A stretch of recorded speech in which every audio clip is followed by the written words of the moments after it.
ओम ह्रीम श्रीम क्लीम M बड़े बाबा अरहम नमः। वहाँ जो बाबा शब्द आया है, पहले भी हो सकता है प्रश्न आपके पास आया हो, तो बाबा शब्द हमने जब तक सुना है, तो जब हम छोटे से तब भगवान को बाबा हमने बहुत कम सुना है।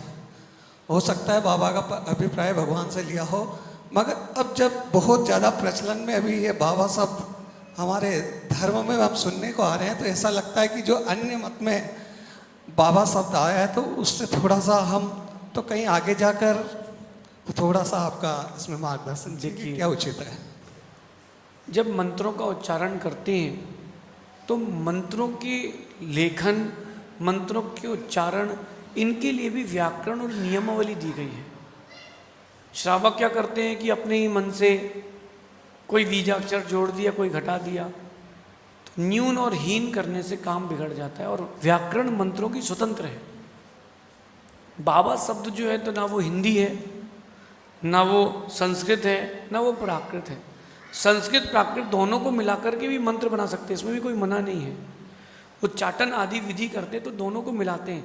जैसे दिशाएं, अगर ध्वजारोहण चल रहा हो, दिशाएं अगर गलत चल रही हो, हवा गलत चल रही हो, उसको सही दिशा में लाने के लिए भी प्रतिष्ठा ग्रंथों में मंत्र दिया, वो प्राकृत संस्कृत मिलाकर के दिया है। तो ऐसे प्रयोग भी बहुत सारे आगम मिलते, लेकिन ये बाबा शब्द कहीं नहीं मिलता। कहीं बोलते हैं खड़े बाबा, कहीं बोलते हैं बड़े बाबा, कहीं बोलते, ये श्रावकों की श्रद्धा है। कहीं बोलते काले बाबा।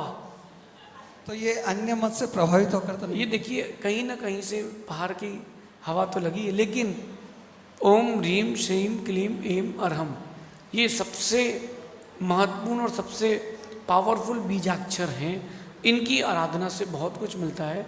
और बड़े बाबा, कुंडलपुर के बड़े बाबा, उनके प्रति व्यक्तिगत रूप से देखें या फिर सामूहिक रूप से भारत के प्रत्येक श्रावक की एक अलग ही श्रद्धा है, और उस श्रद्धा को आप बदल नहीं सकते।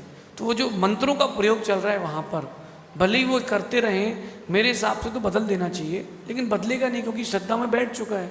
तो मेरे हिसाब से अब वो जो चल रहा है, कोई बात नहीं, नवीन प्रकार से कोई ऐसे मंत्रों का निर्माण कम से कम ना किया जाए जो आगे अपने लिए विरुद्ध हो। बाबा शब्द आगम का नहीं है। आप भगवान ऋषभ देव की माला फेरेंगे तो मुझे लगता है कि भगवान ज़्यादा आपको वहाँ तक आपकी पुकार जाएगी। आपको भी कोई बुलाता है तो आपके ही नाम से बुलाता है, महावीर जी सुनिए, और अगर वो आपको किसी और नाम से पुकारता तो आप सुनते नहीं हो। भगवान को उनके ही नाम से पुकारें तो भगवान आपको जल्दी सुनेंगे। तो मतलब भगवान को भगवान ही रहने देंगे, भगवान भगवान रहेंगे, लेकिन बाबा शब्द का आगम में कहीं भी उल्लेख नहीं है, क्योंकि एक विद्वान के द्वारा बनाया हुआ मंत्र और अभी का मंत्र को ज़्यादा पुराना नहीं है, 25-50 साल पुराना ही एक विद्वान ने, पंडित ने बनाया था। उस समय अगर उसको सही कर लिया जाता तो शायद ठीक था, लेकिन अब वो मुश्किल है कि आप उसको वापस ला पाएँ। कोई बात नहीं, आगे इन चीज़ों से बचें। और मेरा मानना है कि पुकार करना है भगवान को अगर आपको, तो आप उनके ही नाम से करें। ऋषभ देव, कुंडलपुर के बड़े बाबा बोलने की जगह कुंडलपुर के ऋषभ देव बोलें, भगवान ऋषभ देव आदिनाथ भगवान की जय, या उनकी माला फेरें। मुझे ऐसा लगता है कि शायद और अधिक लाभ होगा। बाकी सबकी अपनी निजी श्रद्धा है, ऐसा समझता हूँ।